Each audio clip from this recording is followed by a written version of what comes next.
Hey, my name's Andrew Rogers, and I'm going to mention and go over what I learned about the CRAAP evaluation. CRAAP evaluation, what I learned is I've never heard of this until doing this assignment.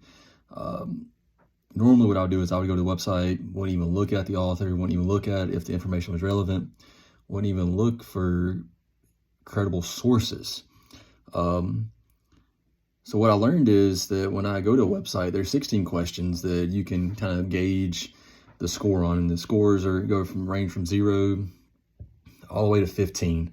So obviously, the higher the score, the better the website. I would say probably a good score is probably between 8 to 15, and if it scores between 8 and 15, that would be pretty credible to use to cite your sources. What I learned is when I look at a website now, the first thing I'm going to look for is obviously the author. I want to make sure that the information provided on the website is credible. The author has, he's not like a student author, maybe, between a student author and somebody that teaches a college class professor. Well, obviously you would probably take the college class professor, right? Because it's credible. He has a degree possibly in the area that he's writing about on the website. Another thing that I have never looked at is the date when it's last revised. I never knew that was such a thing until doing this assignment. Some of the websites that I chose on the assignment were literally updated within the past year, which is crazy. I thought people just made a website, made a web page, and that was it, and they just forgot about it, left it. But to know that people in these sites go back and update their information regularly is pretty important for the relevant part, because stuff changes over time and information changes. We learn new things just about every day.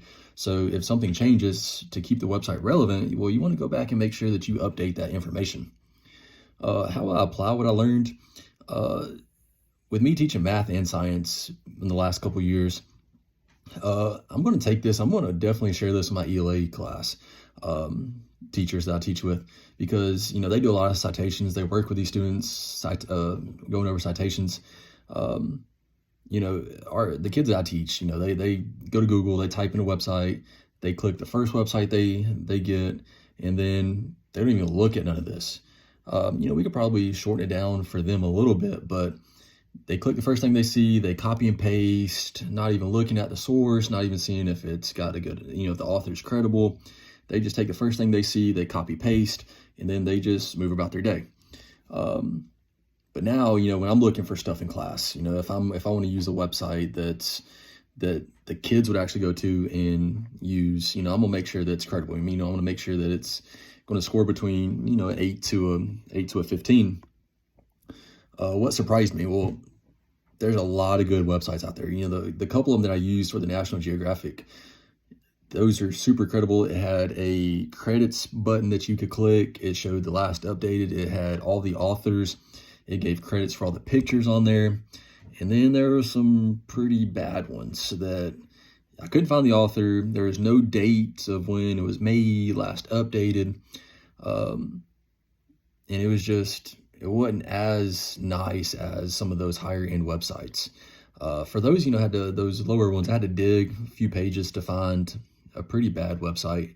But overall, all this crap that I learned will definitely use, and I'm definitely going to share it with some of my ELA counter teachers that I teach with on the hall.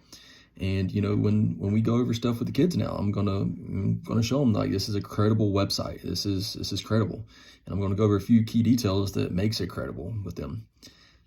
Thank you.